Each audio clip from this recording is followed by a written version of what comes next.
A'udzu billahi minasyaitonir rajim. Bismillahirrahmanirrahim. Assalamualaikum warahmatullahi wabarakatuh. Alhamdulillahirabbil alamin. Assalatu wassalamu ala asrofil anbiya'i wal mursalin wa ala alihi washabbihi ajmain. Amma ba'd. Bersyukur kita kepada Allah Subhanahu wa taala dan bersolawat kita kepada Rasulullah sallallahu alaihi wasallam. Kawan-kawan, semangat tarbiyah cerdas, kembali lagi bersama saya Al Fauzan Ramadhani Simangunsong dalam episode yang sangat luar biasa di Bincang Tarbiyah.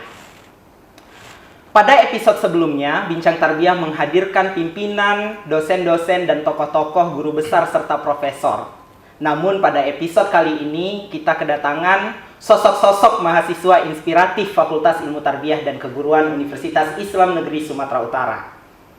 Siapa lagi? Mereka adalah mahasiswa yang memiliki segudang prestasi yang sangat luar biasa.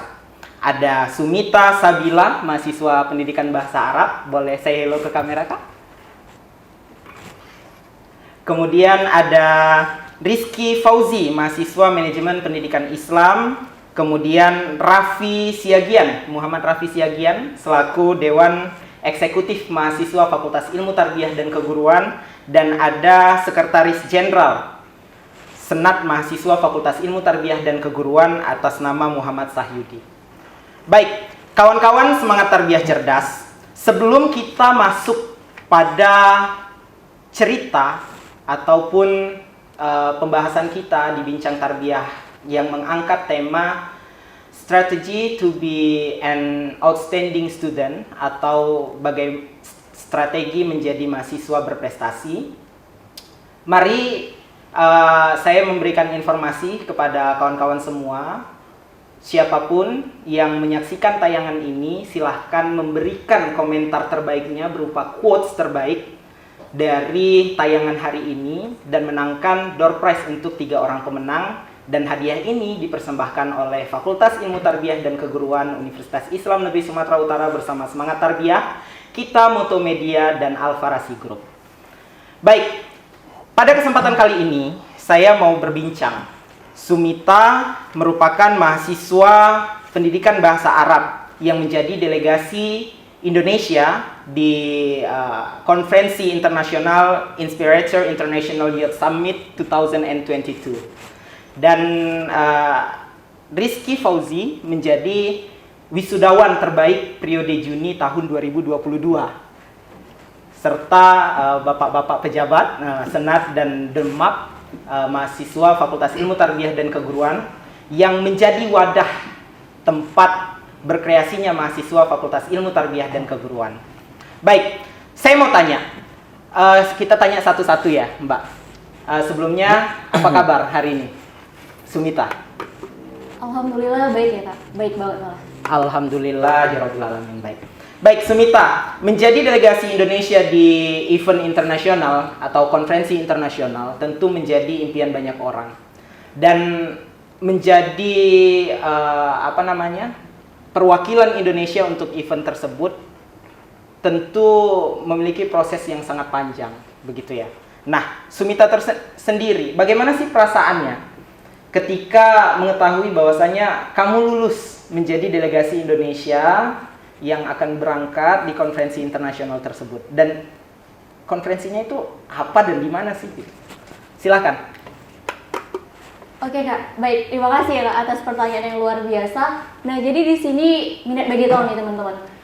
Sebenarnya untuk menjadi delegasi Indonesia sendiri di forum internasional itu bahkan di luar ekspektasi. Karena, Kak, jujur ya, Kak, awalnya itu ikut seleksi hanya ingin coba-coba, hanya ingin men-challenge diri, hanya ingin keluar dari zona aman dan nyamannya Sumita. Nah, sehingga ketika tahu lulus, dan itu lulusnya itu pengumumannya pukul 3 pagi. Masya Allah. Awalnya mereka bilang pukul 10 insya Allah bakal diumumin gitu kan. Udah nunggu gitu kan. Memang gimana ya, udah insecure duluan. Tapi kalau kita yakin dengan kemampuannya kita dan terus maju aja gitu. Kalau kalah mah itu urusan belakang gitu kan ya. Jadi ya udah terus aja maju, nunggu sampai ketiduran. Wallahu alam qadarullah Kak, saat itu kayak memang kebangun pukul 3 dan alhamdulillah tepat saat itu Dapat emailnya gitu iya ya? benar, dapat email dan juga ada di Instagram Kak. Nah jadi itu langsung kayak nangis dulu nih sendiri Kak, nangis gitu kan, ya Allah. Pertama kali kan masih ngantuk ya Kak, terus kayak Ngantuk-ngantuk nangis gitu. gini, pada saat ngantuk itu kan kayak namanya nggak ada gitu Kak. Oh. Karena nomor Sumita tuh di 9, 10 besar. Nah jadi di nomor 9 tuh kita kayak kok nggak ada ya gitu. Sebenarnya kan Universitas Indonesia, Universitas Brawijaya gitu kan. Kayak aduh mana ya Winsu gitu kan. Kalian dari apa ya Kak, dari institusi kan. Iya. Jadi kayak wah nggak ada, ya udah deh. Terus disuruh kakak, disuruh ayah juga kan, bangunin ayah nih. Pak Sumita nggak lulus gimana nih gitu kan. Maaf ya Pak udah ngecewain gitu kan. Coba lihat dulu lagi nak gitu kan. Terus sholat tahajud dulu pertama kali. Ya udah setelah itu setelah sholat baru lihat ternyata bener ada Kak. Itu kayak sebuah keajaiban karena memang awalnya nggak nyangka gitu kan Kak. Dari 5.000 pendaftar Masya seluruh Allah. Indonesia tuh kayak wah ternyata bisa gitu loh. Jadi kayak aduh pokoknya ini harus jadi semangat awal yang baru untuk Sumita agar kedepannya bisa lebih baik lagi gitu Kak. Jadi itu perasaan Sumita kayak mungkin kalau Sumita orang yang sarkas sudah Sumita tumbuk-tumbuki tembok ya udah Sumita balik-balik tuh bantal semua gitu. Tapi karena memang inilah hadiah dari Allah dan buah dari kesabaran. Karena memang seleksinya nggak cepet Kak, panjang. Baik, Sumita sangat luar biasa. Saya memahami apa perasaan Sumita ketika menjadi calon atau menjadi delegasi internasional itu, karena seleksinya tentu sangat ketat gitu ya, apalagi di event internasional yang ada simposiumnya, kemudian presentasi tentang apa isu-isu yang terjadi di dunia saat ini begitu. Kemudian saya mau beralih deh ke Bang Rizky Fauzi. Bang Rizky Fauzi kemarin dihubungi oleh pihak dekanat, kemudian dinyatakan sebagai mahasiswa yang akan wisuda di periode Juni ini dengan predikat wisuda terbaik sefakultas ilmu tarbiyah dan keguruan di 15 jurusan. Jadi gimana sih perasaannya kalau Kak Sumita tadi ketika namanya nggak ada pengen numbuk-numbuk meja gitu. Kalau Bang Rizky sendiri gimana sih Bang? Silakan. Ya, baik, terima kasih kepada begitu mendengar informasi yang disampaikan. Awalnya saya mendengarkan informasi ini disampaikan langsung oleh Ketua Panitia. Kebetulan ya Ketua Panitia untuk Yudisium nanti pada tanggal 18 Juni 2022 itu kebetulan Pak Kajur dari MPI. Saya dipanggil. Awalnya saya memang nggak menyangka gitu ya, saya bisa menjadi mahasiswa terbaik di lingkungan FITK. Awalnya saya itu hanya memiliki harapan ya tidak sampai setinggi ini gini, Pak. Cuma di lingkungannya paling saya tuh cuman sampai ke mahasiswa terbaik jurusan saja, itu saya sudah sangat senang. Tapi dari usaha yang telah saya lakukan sampai ya dari awal semester 1 bahkan sampai akhir semester itu nggak pernah mengkhianati hasil. Dan usaha itu bahkan di luar dari apa yang kita inginkan, bahkan di luar dari ekspektasi, membawa saya sampai menjadi mahasiswa terbaik di lingkungan FITK. Mungkin itu. Sangat luar biasa ya. Jadi kalau kita bisa rangkum ya, tentu ada perjuangan di dalamnya gitu ya, tentu kayak Sumita dan Bang Rizky. Saya pengen ke pejabat-pejabat kita ya, atau duta-duta mahasiswa Fakultas Ilmu Tarbiyah dan Keguruan. Ada Senat dan Demap, ada Bang Raffi dan ada Bang Yudi begitu. Sebenarnya bagaimana sih perasaan saat menjadi seorang pimpinan gitu ya, pimpinan mahasiswa, patronnya mahasiswa di Fakultas Ilmu Tarbiyah dan Keguruan. Saya mau ke Ketua Demap dulu. Silakan Bang Raffi. Oke, baik. Terima kasih. Ya. Pertama, sebenarnya saya ingin menceritakan lah kan, ini kan. Pertama, saya sebenarnya sedikit ragu dengan apa yang ingin saya capai.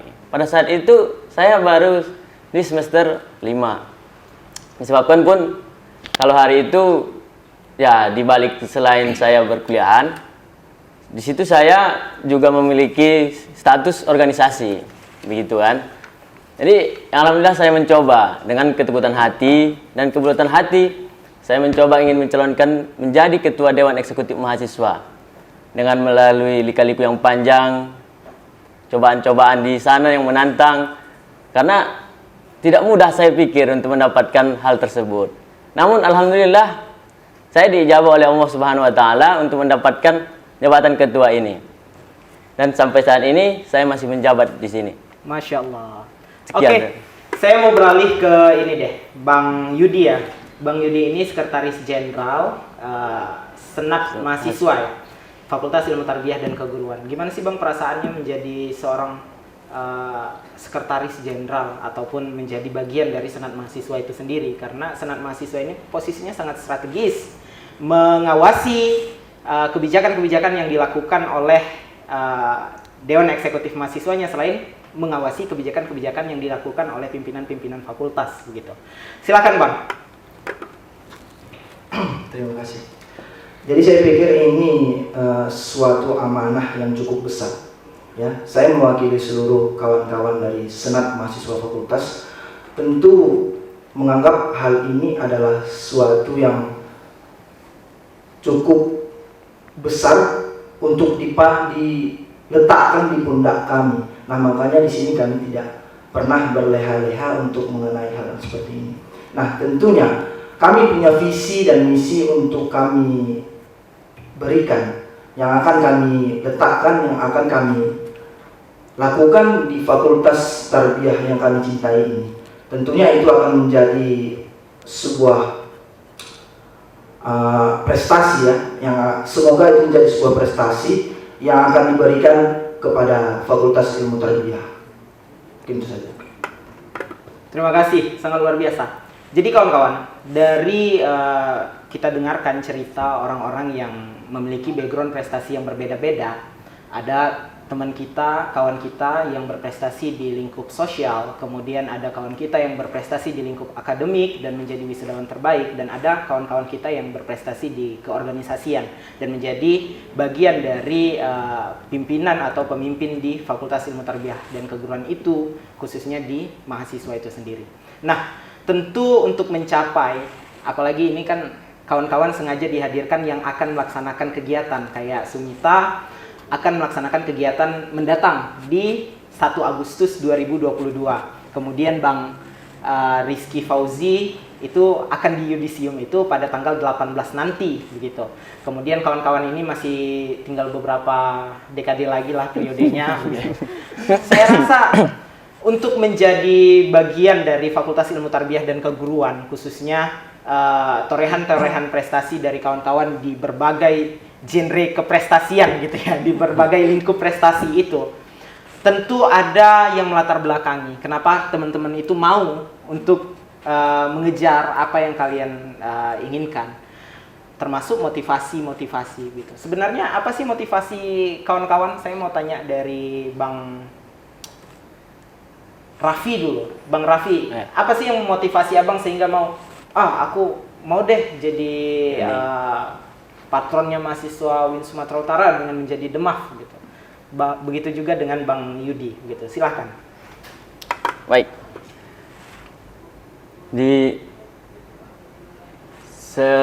Pertama, memang saya tidak menyangka ingin mendapatkan DEMAF ini.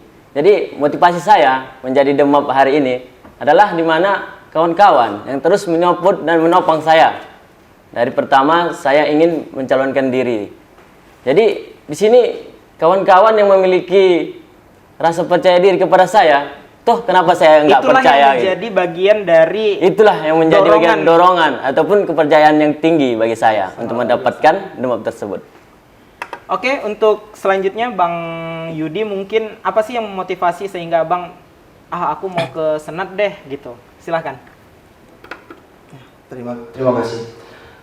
Jadi saya pikir dasarnya yang pertama itu adalah memang saya suka bergerilya di organisasi. Yang pertama.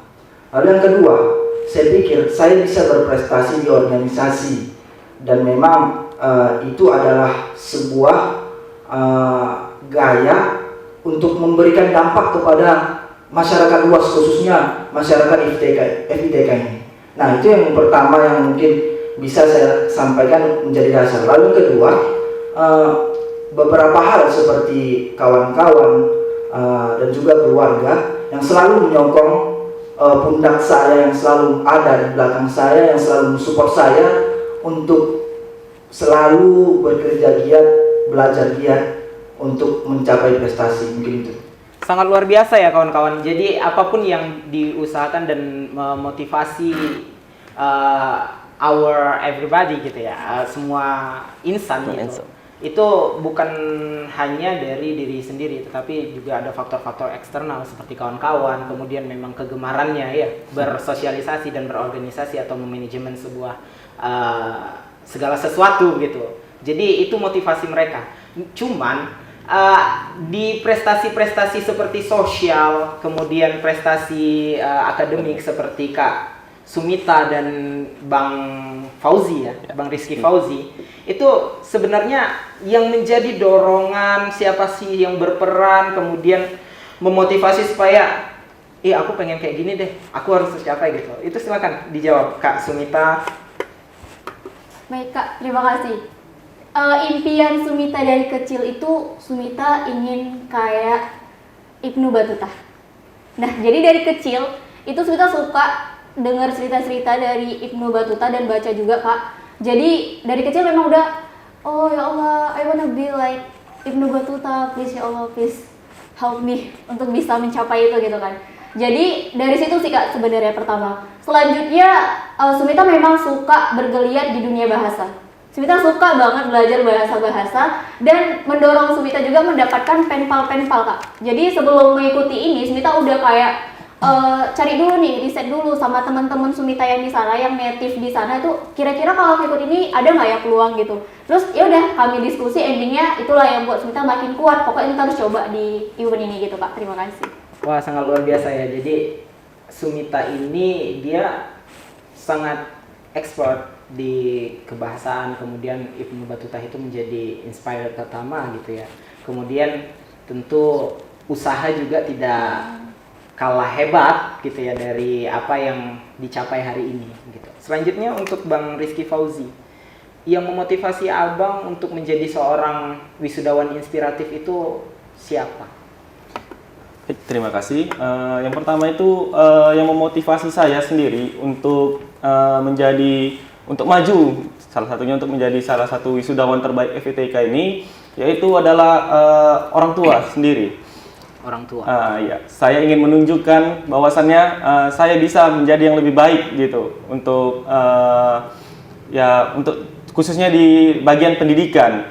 Kemudian yang memotivasi saya yang berikutnya itu adalah saya ingin memperbaiki lagi pendidikan yang di Indonesia ini untuk menciptakan suatu generasi penerus bangsa yang lebih baik untuk kedepannya. Itu yang membuat saya terus maju dan terus maju. Karena memang saya melihat terdapat sedikit kekurangan-kekurangan yang terjadi di pendidikan-pendidikan khususnya di Indonesia ini. Karena saya sudah melakukan beberapa riset, dari mini riset yang dari tugas-tugas kuliah gitu kan. Karena anak KKNI ya? Iya, KKNI gitu ya. Saya melihat ya banyak sekali yang lembaga-lembaga pendidikan yang tidak sesuai dengan SOP-nya gitu ya. Masuk di dalam dunia pendidikan itu sendiri. Di dalam lembaga pendidikan itu sendiri. Jadi oleh karena itu hal itulah yang memotivasi saya sendiri agar kiranya memang bisalah ikut peran untuk memperbaiki pendidikan di Indonesia ini agar terciptanya suatu generasi penerus bangsa yang baik untuk kedepannya. Baik, terima kasih. Baik, sangat luar biasa. Apa ya? Hari ini tamu-tamu saya ini mengingatkan saya beberapa tahun yang lalu, sama seperti Sumita mungkin, seperti Bang Rizky Fauzi, Bang Raffi dan Bang Yudi gitu. Karena memang di dunia mahasiswa ini sangat mendorong kita, dan inilah puncak terakhir kita. Setelah ini kita mau jadi apa gitu ya. Jadi this is persiapan, karena jujur benar-benar ya kawan-kawan yang menyaksikan tayangan ini, bahwasanya setelah kita selesai dari apa yang kita lakukan hari ini, yaitu proses perkuliahan dan lain sebagainya, apa sih sebenarnya yang bisa kita jual? Kalau Bang Raffi, Bang Rizky Fauzi itu dia pengen menjadi bagian dari orang-orang yang mengambil peran untuk perbaikan banyak kebijakan-kebijakan yang ada di sekitarnya begitu, sehingga dia rajin untuk melakukan tugas-tugas mungkin selama kuliah, kemudian dia rajin membuat hal-hal yang baik dalam proses perkuliahan dan akademik, sehingga dia tidak heran kita menemui sosok Rizky Fauzi ini sebagai wisudawan terbaik periode Juni tahun 2022. Begitu juga dengan kawan-kawan ini mentorehkan sejarah di Fakultas Ilmu Tarbiyah dan Keguruan sebagai brand ambasadornya gitu ya. Sebagai patron, sebagai duta dari Fakultas Ilmu Tarbiyah dan Keguruan itu sendiri. Begitu. Tentu juga dengan Kak Sumita yang memiliki motivasi kuat dari apa yang dia lihat dan apa yang dia pahami tentang sosok idolanya begitu ya, kemudian mencari dan usaha untuk punya kawan-kawan yang ada di luar karena dia expert di linguis ya, di bahasa, dan dia suka di bersosialisasi juga, sehingga dia memiliki jalan, semua ini memiliki jalan dan menghantarkan terhadap apa yang sudah diusahakan gitu ya, terhadap capaian yang diinginkan dari apa yang diusahakan gitu. Baik kawan-kawan, kita lanjut.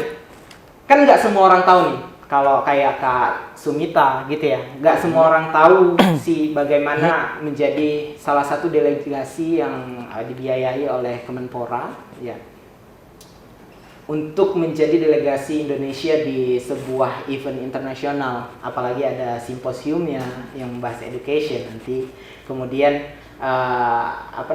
ada turnya gitu ya ke kampus-kampus yang ada di luar sana gitu. Bagaimana sih proses Anda gitu ya, bagaimana proses dari Kak Sumita ini supaya bisa mencapai paling nggak lulus gitu ya, paling nggak lulus dari event yang mau diikuti. Saya yakin, menurut experience saya, pengalaman saya sendiri, untuk menjadi seseorang yang berhasil di DKD selanjutnya itu banyak penolakan, kemudian banyak juga rintangan, ada juga hambatan. Kadang udah lulus nggak ada duit gitu ya, udah lulus nggak ada yang support gitu, udah lulus rupanya gimana gitu, ataupun waktu belum daftar lagi, waktu masih pendaftaran lagi udah ditolak mentah-mentah gitu, masih seleksi berkas gitu. Sebenarnya prosesnya itu kan panjang ya. Dari beberapa saya juga pernah ikut yang seperti ini begitu. Jadi pasti ada proses mulai dari registrasi administrasi begitu, kemudian masuk pada seleksi karya tulis. Kalau saya nggak salah itu bakal ada ngirim esai gitu-gitu ya. Kemudian masuk pada esai, kemudian wawancara, barulah dinyatakan lulus begitu kan. Dan proses itu dari 5.000 loh. 5.000 cuman belasan yang diambil. Guys gitu ya. Jadi gimana sih prosesnya, bisa nggak diceritakan? Siapa tahu kawan-kawan semangat tarbiyah cerdas ataupun yang menyaksikan live di Instagram dan YouTube nantinya bisa termotivasi dan ngepoin gitu. Ini event kayak Kak Sumita itu yang gimana sih gitu? Kayak mana sih caranya supaya bisa dapat fully funded gitu? Silakan Kak.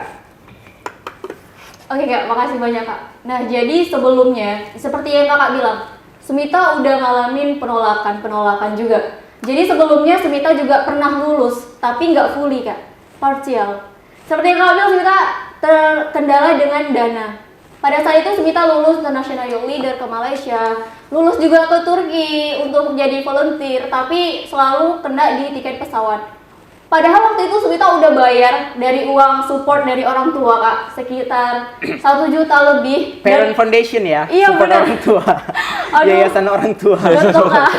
Jadi pada saat itu memang terkendala di dana, endingnya ya udah setelah bicara sama ayah, sama mama, ya udah undur aja dulu, insya Allah ke depan bakal dapet yang lebih kata ayah. Jadi endingnya ya udah deh. Dan itu juga karena kamu nggak berhenti untuk apply setiap ada event, cari informasinya apply gitu. Bener. Jadi semua event internasional yang Sumita rasain dan yang Sumita laluin itu rata-rata semua seleksinya itu ada 3 tahap Kak. Jadi first of all itu kita harus ngisi seleksi berkas dan juga ada beberapa pertanyaan menjebak di dalamnya kayak studi kasus dan yang lain-lainnya. Jadi di seleksi berkas itu kita nyerahin penghargaan apa yang udah kita capai. Selanjutnya, emang apa tuh Kak penghargaan yang pernah Kakak capai kemudian menjadi pertimbangan dari orang-orang yang orang-orang yang ikut seleksi itu begitu. Silakan. Oke Kak, seperti yang kayak Sumita bilang, Sumita udah gimana ya? Udah mau berkontribusi untuk Indonesia melalui prestasi. Walaupun sebenarnya kontribusi itu nggak harus dengan prestasi ya Kak. Kita memang ketika ingin berkontribusi itu selalu dengan apa yang udah kita miliki. Nah jadi penghargaan-penghargaan yang bisa dipertimbangkan untuk teman-teman ya, mungkin bisa dipersiapkan nih untuk next itu nanti bakal Sumita kasih tahu. Ada nanti Kak yang kedua, nanti Sumita bakal kasih tahu di negara mana dan kalian itu akan harus menyiapkan apa-apa aja. Jadi yang harus kalian siapin itu ialah yang pertama sertifikat kalian menjadi pembicara kayak gini Kak. Itu sebelumnya kita juga udah pernah gitu. Luar biasa ya. Selanjutnya? Nah selanjutnya itu event-event internasional. Sebelumnya Sumita udah pernah jadi ini Kak delegasi forum internasional Jepang. Nah jadi salah satu delegasi juga, tapi saat itu masih online. Masih online karena COVID-19 ya? Iya betul Kak. Jadi itu juga bisa teman-teman ikutin dan juga konferensi-konferensi internasional. Pada saat itu juga memang masih COVID, jadi kayak masih online itu teman-teman coba deh persiapkan dari sekarang. Selanjutnya ada sertifikat kejuaraan ataupun nasional, regional, yang penting kejuaraan gitu Kak. Itu bisa dipertimbangkan gitu. Nah selanjutnya setelah seleksi berkas ada dia studi kasus. Kayak kita itu dikasih pertanyaan yang dimana kita itu harus muter 7 keliling. Kita tuh harus milih yang mana nih? Kayak studi kasusnya ini kayak menggambarin kita tuh dalam hidup harus ada pilihan. Nah, pilihan yang mana yang kira-kira itu bijak, yang dia tuh memiliki impact untuk diri kita dan juga yang lain gitu. Itu seleksi berkas sih Kak. Untuk seleksi berkas sendiri itu hanya studi kasus maaf ya, iya, studi Kak, kasus yang apa ya, lihat kepribadian kamu gitu secara psikologi, kamu choose yang mana nih gitu ketika kamu dihadapkan terhadap satu permasalahan gitu ya. Ayo simak. Cerita orang keren nih. Bagus nih. Lanjut. Iya, jadi setelah itu kan kita memang disuruh ada di endingnya tuh ada dikasih link untuk mengetahui kita tuh kepribadiannya mana Kak. Jadi MBTI, mungkin kakak tahu. MBTI itu memang kita kan disuruh ini lagi tuh mencoba jawab sekitar ada 100 soal untuk mengetahui nih kita tuh kepribadiannya itu gimana. Nah jadi itu Kak, itu untuk seleksi berkas itu sendiri itu sekitar 1 bulan. Seleksi berkas 1 bulan. Benar Kak. Perginya aja 1 bulan dulu baru pergi ya. Karena ada delay ya Kak. Karena ada delay ya. Iya benar. Dan selanjutnya itu disaring dari 5.000-an itu menjadi 1.800 yang lulus seleksi berkas. Masya Allah. 1.800 seleksi berkas. Nah selanjutnya nih Kak yang paling menantang sih menurut Sumita di antara semua seleksi. Di seleksi kedua itu ada namanya esai. Jadi kita itu harus ngebuat esai yang dimana temanya dan ketentuan-ketentuan penulisan itu udah ditentuin sama penyelenggara gitu. Kalau kemarin Sumita dapet tema bagaimana peran pemuda untuk dapat membangun negeri Indonesia. Nah pada saat itu Sumita mau spill nih Kak. Sumita bahas apa? Boleh, silakan. Nah jadi pada saat anggap aja ini simposiumnya ya. Pada saat esai Sumita itu ngebawa tentang Tridharma perguruan tinggi. Ada pendidikan, penelitian, dan juga pengabdian.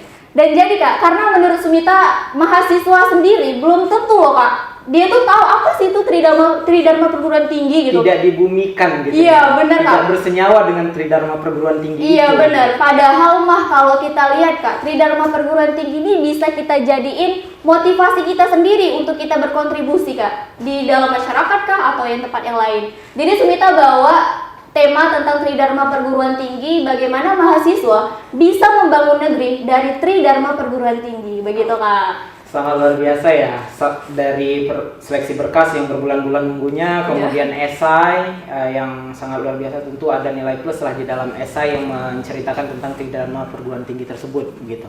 Kemudian seleksi ketiga, wawancara pasti. Benar Kak.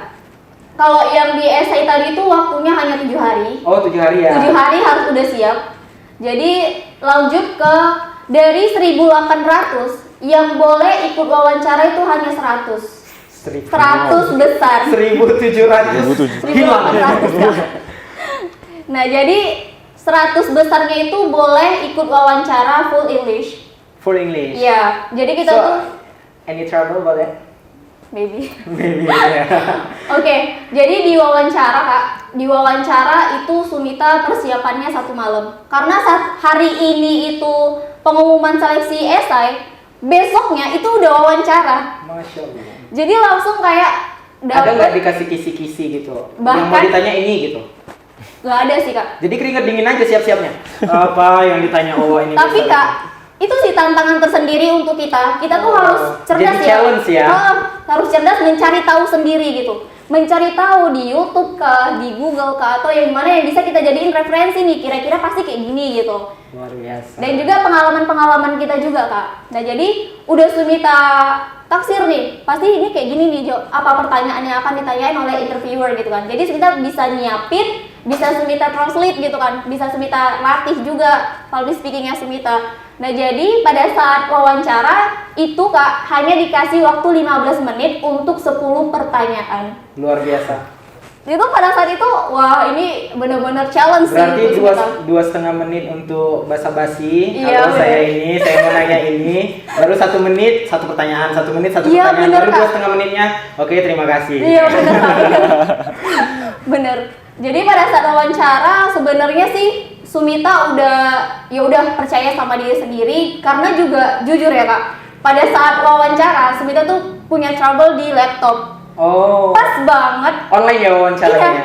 Pada saat 30 detik mau masuk itu laptopnya itu mati tiba-tiba. Langsung kayak ya Allah gimana nih udah baterai tinggal 30% lagi Biasa gitu kan. balada-balada anak kampus, laptopnya nggak pernah ada yang sehat. Terus ya udah langsung deh udah cepet-cepet nih hidupin wifi lanjut ke ini handphone. Alhamdulillah Kak di detik-detik akhir udah baterai merah. Alhamdulillah di situ pada saat kakak itu bilang oke kita udah selesai langsung handphone saya juga mati. Oh, Langsung deh di situ pokoknya di wawancara udah lanjut dan di esoknya kita disuruh buat video yang dimana kita tuh harus membrandingkan diri kita menggunakan bahasa Inggris. Plus di situ kalau kita mau ini ya tips juga sih sebenarnya. Kalau kita misalnya membuat video yang membranding itu kita misalnya nih kita kalau pengen ke negara Turki. Nah, gimana caranya kita itu meyakinkan interviewer kalau kita itu tahu banyak tentang Turki gitu loh, Kak. Sehingga interviewer itu bisa dijadiin bahan pertimbangan atau misalnya kita di awal itu kita kasih sedikit-sedikit kita tuh bisa bahasa Turki loh gitu. Oh. Atau kita tuh sedikit-sedikit punya sesuatu loh di sana untuk bisa kita jadiin relasi ketika kita di sana gitu Kak. Luar biasa. Itu sih Kak tahap-tahap yang udah Sumita laluin Kak. Oke, dari penjelasan Sumita tadi saya ambil kesimpulannya.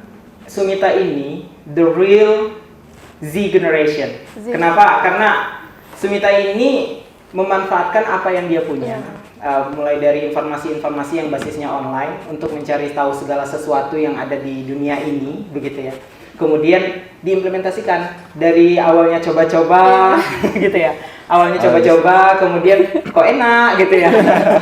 Awalnya coba-coba, kemudian ketagihan apply terus, sampai akhirnya dapat yang fully funded di semester berapa ini? 6 Kak. Di semester yang ke-6 gitu. Otomatis nanti pastilah mahasiswa yang 7.000 ini di Fakultas Ilmu Tarbiyah dan Keguruan yang tersebar di 15 prodi bisa mengikuti jejaknya gitu. Enggak pun di prestasi sosial seperti Kak Sumita yang mengangkat isu-isu berkembang di dunia, seperti Bang Rizky Fauzi juga bisa menjadi orang yang sangat luar biasa di bidang akademik, di bidang organisasi juga ada Bang Raffi dan Bang Yudi begitu. Baik, kalau kita tadi sudah mendengarkan ceritanya Kak Sumita gitu ya, saya mau tanya lah, bagaimana sih journey dan experience dari Bang Rizky melakukan studi bersama Fakultas Ilmu Tarbiyah dan Keguruan, khususnya apa ya, lebih luasnya UIN Sumatera Utara, untuk menjadi mahasiswa atau wisudawan berprestasi, dan wisudawan terbaik itu mimpi semua orang, begitu ya, mimpi semua orang. Bagaimana sih perjalanan Abang? Kemudian bagaimana sih apa ya namanya? Lika dan liku dari Bang Rizky Fauzi sendiri terhadap proses pembelajaran yang tentu hard banget ya, apalagi kita yang best gitu ya. Best gitu itu. Lanjut Bang. Jadi kelanjutannya dari apa tadi saya terus mencoba ya awalnya saya cuman itulah seperti tadi ya, cuman untuk datang kuliah ya nanti selesai ya cuman untuk dapatkan gelar gitu ya. Tapi saat itu saya waktu semester 1 itu juga saya belum aktif ya, untuk aktif di kelas gitu. Kemudian saya ditemui oleh teman saya, kebetulan dia sekretaris saya, itu sekretaris kelas ya, saya kosmanya, ya gitu. Jadi dibilang, kos, kamu kok nggak aktif, kamu harus bertanya gitu. Ini kuliah beda dengan beda dengan Di SD, sekolah. SMP, SMA gitu ya. Kalau nggak bertanya, nggak aktif ya nilainya dapat gitu. Kalau ini beda, kalau kita nggak aktif pasti nggak dapat nilai kuis atau nilai aktif gitu kan, Iya, nggak ada benar. gitu. Nggak dikenal lagi. Nggak dikenal, Sama apalagi itu. biasanya kalau aktif nih kan biasa dosen kenal ya kan. Iya. Oh di sini nih aktif. Kadang gitu. ada di absen dosen itu bintang-bintang. Ya bintang nilai-nilai gitu ya, pasti ada gitu. Jadi dari Jadi situ dia awalnya ketika mau ngisi nilai itu nggak pening lagi. Ini nggak pening. Apa ini? Iya, kadang disuruh catat gitu. Iya. Ya gitu. Jadi dari situ mulainya saya mulai aktif gitu ya. Kemudian aktif dari semester itulah awal saya mendapat IP 3,80 awalnya ya. Awalnya Awal 3,80. Yang lainnya 4,444 gitu ya. Di semester 3 saya mendapatkan 3,92, selebihnya alhamdulillah 4,0. Masya Allah. Oh kalau Iya. ada ini audiensnya ini tepuk tangan. Kawan-kawan yang di rumah tepuk tangan. Semester 1 3,80. Semester 2 4,0. 4,0. Semester 3 3,92. Lainnya 4. Lain alhamdulillah 4,0. Masya Allah.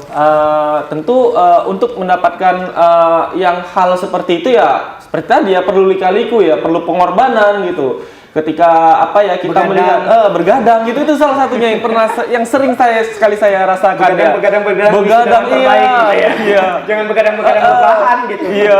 Sleep call gitu. Iya. Saya terus usaha walaupun tadi harus begadang atau apa ya kan. Terus saya percaya dari usaha itu nggak akan pernah mengkhianati hasil. Walaupun harus saya awalnya ada tugas itu ya, saya tetap planningkan. Apalagi di orang Jadi MPI butuh sendiri banget ya. lah agenda-agenda Iya gitu betul. ya. Agenda, Harus saya catat catatan-catatan itu di kecil gitu ya. kadang di meja tulis saya, ruang belajar saya di situ kan, di sampingnya saya beli styrofoam. Saya di styrofoam itu di situ, Styrofoam pribadi. Iya, styrofoam pribadi gitu. Nggak ada yang don't touch that. Iya. Jadi di situ saya sampai catat roster nanti ada tugas ini tanggal sekian harus dikumpul gitu. Misalnya tugas itu walaupun saya kan biasanya tugas kelompok itu kan misalnya kelompok sekian majunya mungkin agak lama gitu, apalagi di pertengahan kelompok gitu ya. Jadi di situ saya memplanningkan punya target gitu. Kapan saya harus selesai ya.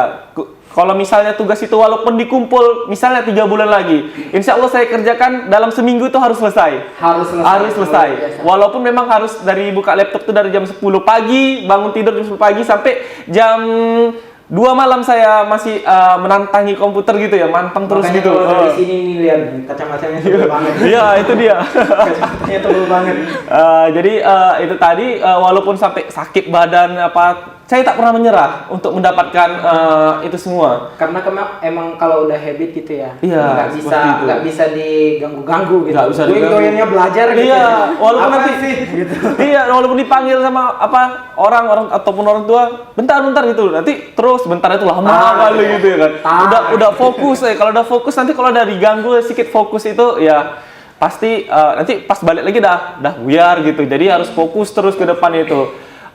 Kemudian itu untuk perjalanan saya selain dari saya menyelesaikan tugas juga untuk memperdalam ilmu juga saya juga berperan aktif di kelas ya, aktif gitu. Kemudian alhamdulillah saya juga dari semester 1 hingga semester 8 saya saat ini masih jadi kosma gitu ya. Jadi itu juga yang dapat meningkatkan saya untuk bisa berkomunikasi di depan orang banyak yang awalnya saya tidak berani berkomunikasi, insecure gitu ya. Sampai akhirnya saya pun bergabung di organisasi ekstra maupun intra gitu. Saya mengasah komunikasi saya baik dalam orang sikit maupun yang dalam cakupan banyak gitu. Disitulah saya walaupun saya pernah merasakan di kelas itu ya cuma dari kelas-kelas gitulah omongan-omongan yang nggak enak Apalagi di hati. Kosma Kosma itu. Kosma. Iya. Walaupun kita sudah dibilang sudah berusaha keras untuk ya menunjukkan bahwasannya kelas tersebutlah yang terbaik gitu di antara seluruh kelas gitu ya. Ya. Tapi di mata orang ya nggak perlu kita sampaikan, oh bahwasannya ini saya kerjakan ini, nggak perlu. Yang penting kita ada ngerjakan gitu. Tapi di mata orang lain ya pasti jaya nggak sesuai gitu. Tapi itulah lika-likunya tadi ya. Tapi saya tak pernah menyerah. Saya kesampingkan omongan orang lain. Tadi saya jadikan suatu evaluasi untuk saya untuk bisa menjadi lebih maju lagi. Dan alhamdulillahnya usaha tadi itu seperti saya sampaikan membuahkan hasil, bahkan hasil tersebut di luar dari ekspektasi yang saya inginkan. Itu saya, terima Masya kasih. Allah, sangat luar biasa Bang Rizky Fauzi ya. Jadi kawan-kawan, ada satu hal yang saya tangkap dari apa yang disampaikan oleh Bang Rizky Fauzi. Kawan-kawan yang mahasiswa hari ini, yang mahanya siswa-siswa atau maha dari para pelajar atau maha dari para student. Kita ini berbeda dari anak-anak sekolahan gitu ya. Tentu mental-mental yang seperti ini tentu ditanamkan juga oleh Kak Sumita, oleh beberapa orang-orang di luar sana. Karena hanya sedikit sekali orang yang sadar bahwasanya mahasiswa itu so different loh sama student gitu, sama siswa-siswa pada umumnya gitu. Mulai dari konsep berpikir, cara belajar, dan memanage waktu tadi saya salut sekali. Ada styrofoam pribadi, styrofoam pribadi untuk list apa yang harus saya kerjakan dalam jangka waktu pendek dan jangka waktu panjang gitu, dan apa yang harus prioritas dan apa yang tidak prioritas. Gitu. Saya sangat luar biasa seperti menemukan kembaran gitu ya. Kemudian kalau kita berbicara dari perjalanan proses dari seleksinya Kak Sumita sehingga menjadi delegasi internasional di Turki nanti, kemudian Bang Rizky Fauzi, saya merasakan bagaimana apa yang ia laksanakan semasa kuliahnya itu sangat luar biasa sampai makin tebel kacamatanya gitu ya. Itu sangat luar biasa. Nah, saya mau tanya nih sama bapak-bapak pejabat, sama kawan-kawan dari Senat dan Demaf mahasiswa Fakultas Ilmu Tarbiyah dan Keguruan. Nah, sebenarnya untuk menjadi seorang pimpinan, dutanya atau patron mahasiswanya gitu, ada nih produk-produk yang seperti ini gitu ya. Ada orang yang produk Fakultas Ilmu Tarbiyah dan Keguruan. Karena kalau ini teman-teman dari manajemen pendidikan Islam tahu bahwasanya pendidikan itu menghadirkan masa depan untuk hari ini, begitu ya. Nah, ini mereka orang-orang yang insya Allah kita semua itu masa depannya cerah gitu, karena memang dia dengan kerja Bang Rizky dengan kerja kerasnya, Sumita dengan konsistensinya, kemudian kawan-kawan juga dengan semangat yang menggebu-gebu dari organisasinya, termasuk di organisasi Senat dan Demapnya begitu ya. Itu sebenarnya lika dan liku dari perjalanan kawan-kawan untuk menjadi seseorang yang sukses. Ini dalam artian dalam lingkup tarbiyah lah saat ini gitu, tidak menutup kemungkinan nanti menjadi Dewan Perwakilan Rakyat gitu ya. Amin gitu. Karena biasanya orang-orang yang organisatoris itu adalah orang-orang yang doyannya di jalur yang seperti itu begitu. Ini akademisi begitu ya. Ini orang-orang yang sosial banget gitu. Tentu menjadi menjadi satu tantangan yang besar gitu. Apalagi kita ini kan anak muda ya kawan-kawan. Mahasiswa itu adalah bagian dari anak muda. Dan ini kita lihat duta-dutanya masih muda-muda banget gitu. Gimana sih lika-liku dan perjalanan apa sih yang pahit, apa yang manisnya ketika teman-teman itu menjadi patron di Fakultas Ilmu Tarbiyah dan Keguruan? Silakan. Saya mau dari Bang Yudi dulu.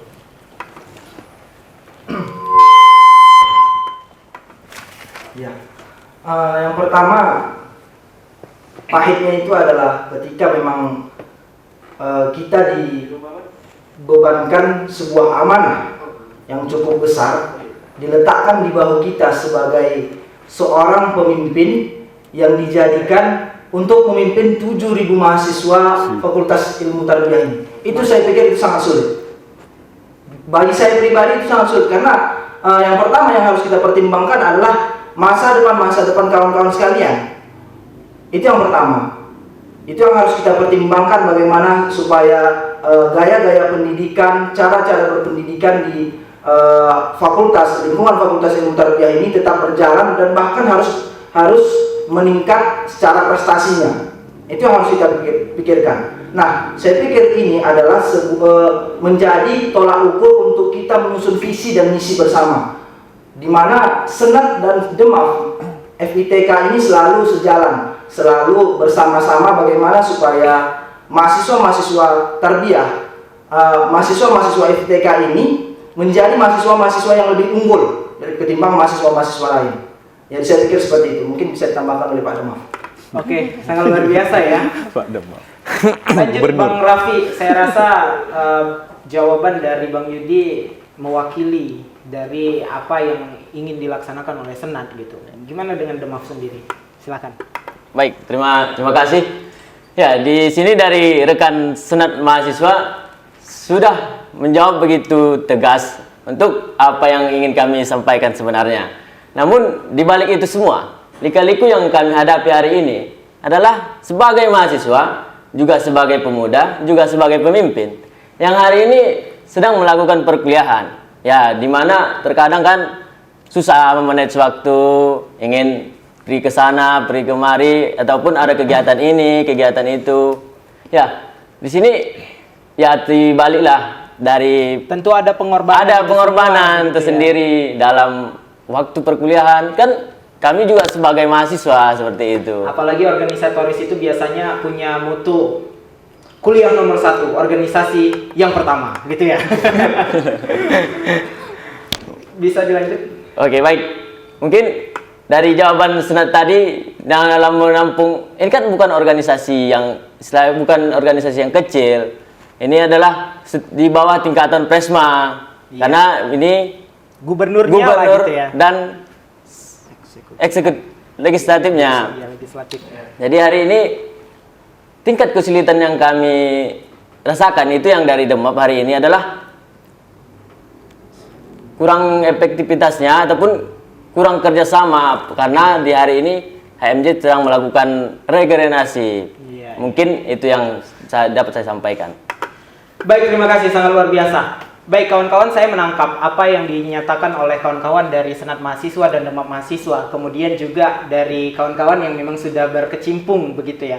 Sebenarnya kita perlu kolaborasi, begitu ya. Kita perlu kolaborasi, bukan hanya Senat dan Demap saja yang bergerak di dalam proses branding mahasiswa-mahasiswa seluruh FITK yang sebanyak 7.000 ini.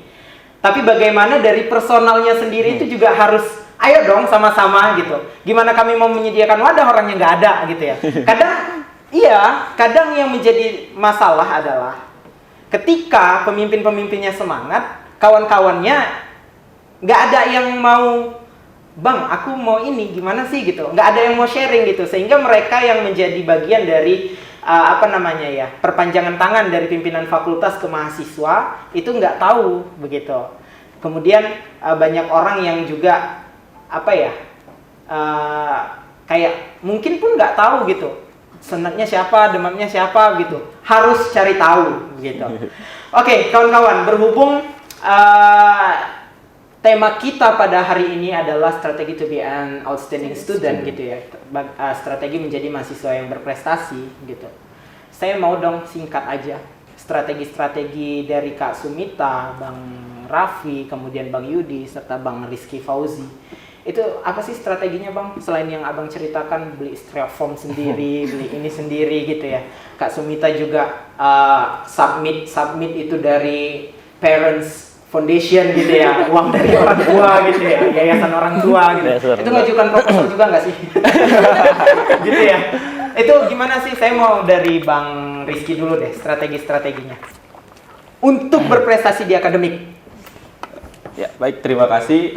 Untuk strateginya itu ya seperti tadi, salah satunya untuk berprestasi itu ya kalau khususnya dalam akademisi ya, pasti itu kita harus aktif di kelas itu ya. Kita tunjukkan bahwasannya kita yang aktif dibanding kawan-kawan kita yang lain. Dan kita ya aktif, itu yang utama. Dan dari aktif itu pasti ada nilai positifnya, pasti. Yang seperti yang tadi disampaikan ya, dosen itu pasti mengenal kita. Nah, ketika dosen tadi udah mengenal kita, pasti insya Allah nilai tadi aman gitu. Itu tadi lah, udah biasa tuh pasti seperti itu gitu kan, aktif gitu. Apalagi selain aktif kita bertanya, kita harus, kalau misalnya kadang kan asik kita aja yang nanya, ini orang-orang dia asik, dia yang nanya gitu. Gantian lagi gitu. Yang lain juga nggak nanya gitu ya. Jadi menyelamatkan kelas supaya ada proses pembelajarannya itu siapa? Iya. Kadang juga gini, sekali nggak nanya nggak ada gitu, sekali bertanya ya banyak kali gitu ya. Saya salah satunya nanya terus gitu sampai question klik gitu ya. Begitu mau dibilang sebelum moderator bilang, oh ya sini kita habis ini buka sesi pertanyaan, begitu mau buka langsung sup angkat tangan semua gitu. Wah, saya juga itu. Jadi kawan-kawan lain gantian lah si kau aja katanya dibilang gitu. Si kau aja gitu ya. Jadi strategi lain ketika kita udah nggak dipilih lagi, karena kita aja yang bertanya dari pertemuan apa ya, dari pertemuan 1 sampai akhir itu, kita kalau nggak bisa bertanya kita menanggapi. Kalau menanggapi itu ya pasti kita dikasih itu menanggapi. Pasti mana ada orang jarang-jarang orang kalau menanggapi gitu, pasti 1, 2, 3 gitulah. Ya kita nanggapi gitu, kita tanggapi. Kemudian selain itu juga ya strategi kita untuk bisa sampai saat ini juga untuk ya mencapai tujuan kita ya salah satunya itu juga kita komunikasi alat handphone sebagai media kita ya, sebagai media sarana kita untuk belajar gitu. Itu sebenarnya membawakan ya kita harus cerdas menggunakan karena dia membawa sisi positif dan juga negatif. Ketika kita menggunakannya dengan baik untuk memang menggunakan sebagai komunikasi, insya Allah komunikasi alat handphone tadi itu dapat berguna memang bagi kita dan memberikan juga dampak negatif yang cukup baik ke kita untuk mencapai tujuan yang telah dampak positif dampak positif yang sangat baik yang dapat mencapai tujuan yang telah kita rencanakan. Dan justru sebaliknya, jika ketika kita tidak bisa memanfaatkan handphone sebagai media sarana kita dengan baik, maka hal tersebut yang akan membawa kita terjerumus pada keburukan itu. Seperti saya lihat ada banyak sekali teman-teman ya yang ketika mereka bermain Mahabharata atau Mobile Legends gitu ya. Sampai berjam-jam, sampai larut malam gitu ya. Kemudian tidak produktif lagi paginya karena begadang ya. Bergadang gitu ya. Kalau tadi bergadang memang tujuannya untuk belajar, untuk itu tidak masalah, no problem ya kan. Itu juga tadi. Jadi ya harus baik-baik dalam menggunakan handphone ini sebagai media untuk belajar ataupun komunikasi. Mungkin itu dia strateginya. Terima kasih. Sangat luar biasa. Strategi di kelas oke. Kemudian strategi juga di ini juga oke ya. Kalau dari Kak Sumita lah, selain memanfaatkan ini sebagai generasi Z, itu gimana Kak? The most important one is niat ya Kak. Niat. Innamal a'malu binniyat. Iya benar Kak. Jadi kita harus perbaiki dulu niat kita.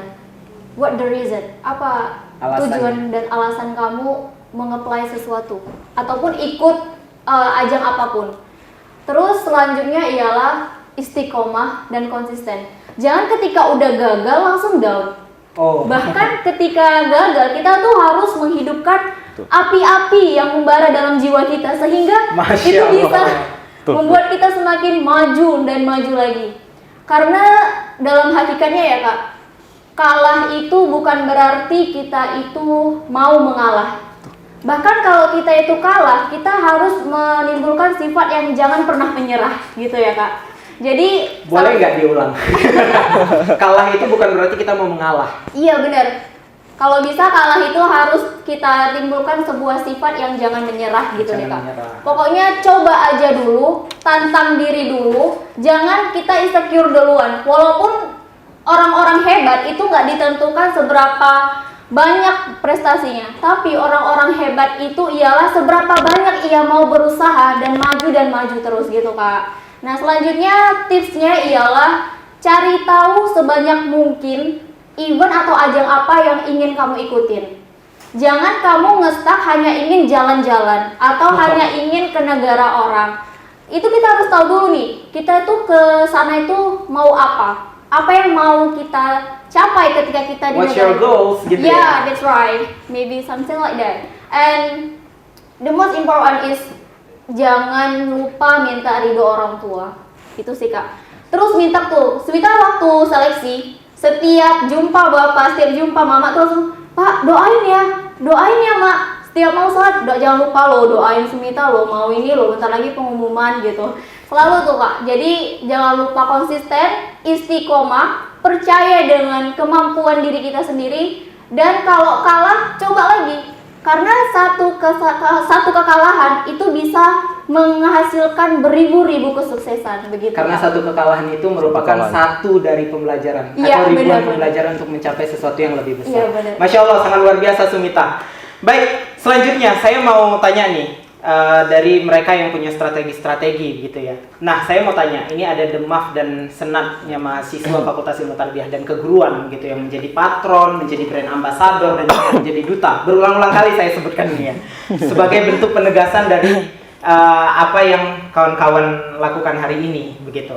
Nah, sebenarnya ada nggak sih strategi-strategi khusus dari Senat dan Demaf ini untuk memfasilitasi pelatihan-pelatihan mungkin ya, pelatihan-pelatihan dari prestasi-prestasi mahasiswa yang ada di lingkungan Fakultas Ilmu Tarbiyah dan Keguruan, baik itu di berbagai bentuk prestasi seperti prestasi sosial, prestasi akademik ataupun prestasi yang sifatnya organisatoris begitu. Silakan. Saya mau ketua Demafnya, Bang Raffi.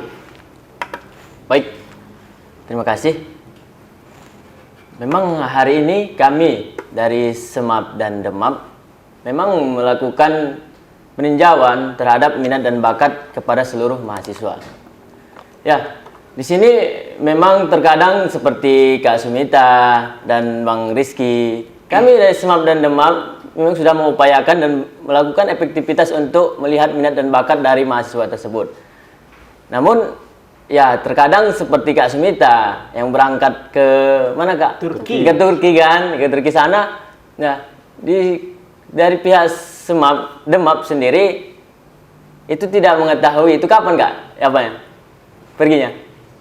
Tanggal 1 Agustus insya Allah Kak. Ini? Iya tahun ini. Masya Allah.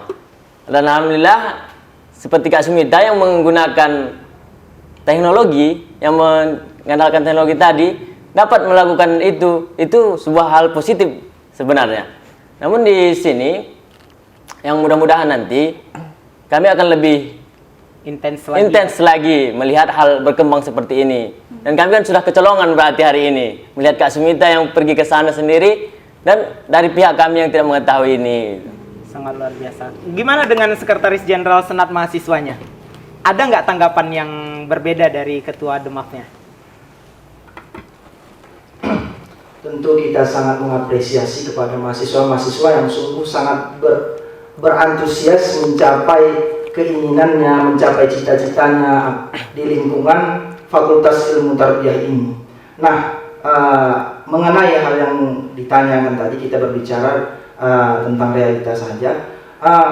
Di sini beberapa bulan yang lalu itu Senat mahasiswa pernah melaksanakan sebuah seminar kepenulisan untuk mengupload ke jurnal. Nah, itu berbentuk seperti pelatihan karya tulis ilmiah. Nah, itu pada saat itu saya pikir hampir seluruh fakultas tarbiyah itu mengetahui hal itu karena pada saat itu hampir 450 orang yang mengikuti seminar tersebut. Luar biasa ya. Itu mungkin sesuatu yang telah kami buat, kami apakan. Nah, untuk kedepannya insya Allah akan kami lakukan sebuah bentuk seperti porseni dan mungkin akan mengajak Demaf untuk berkolaborasi juga. Dan ini sebuah wadah juga saya pikir untuk mahasiswa-mahasiswa FTK untuk ikut andil di dalam porseni tersebut mungkin nantinya. Baik, terima kasih, sangat luar biasa. Baik kawan-kawan, itu tadi berbagai pernyataan dan juga cerita, kisah, strategi-strategi kawan-kawan kita yang luar biasa, baik itu yang berprestasi di bidang berorganisasi, kemudian berprestasi di bidang sosial dan juga berprestasi di bidang akademik. Baik, kawan-kawan, saya minta terakhir closing statement. Saya mau kawan-kawan satu kata untuk tarbiyah, satu kata untuk tarbiyah. Mulai dari Kak Sumita. Keren. Keren. Bang Rizky. Mantap. Mantap, keren, mantap. Bang Raffi. Amazing. Amazing. Bang Yudi. Maju. Maju. Keren, mantap, amazing, dan maju. Semoga FITK Sumatera Utara semakin terus berkembang karena kawan-kawan, kampus itu besar karena mahasiswanya, bukan karena nama besar alma maternya yang terlanjur tua, begitu ya. Nah, kawan-kawan, berbicara tentang strategi adalah berbicara tentang apa yang diusahakan. Maka apa yang kita capai hari ini adalah sesuatu yang kita usahakan pula. Maka konsistensi itu berbanding lurus dengan konsekuensi. Baik teman-teman, terima kasih atas partisipasinya, telah menyaksikan tayangan ini secara langsung di Instagram dan juga di Facebook, juga di YouTube. Kawan-kawan, terima kasih atas segala perhatiannya. Jangan lupa follow semua akun media sosial kita, Fakultas Ilmu Tarbiyah dan Keguruan di Semangat Tarbiyah untuk Instagram dan Facebooknya, juga YouTube-nya, dan juga kunjungi website kita di www.semangattarbiyah.com dan juga fitk.winsu.ac.id. Saya Al-Fauzan Ramadhani Simangunsong mewakili kru yang bertugas mengucapkan terima kasih. Saya akhiri nasru minallah wa fathun qarib wa basyiril mu'minin nun wal qalami wa maisturun billahi fisabilil haq fastabiqul khairat. Wassalamualaikum warahmatullahi wabarakatuh. Waalaikumsalam.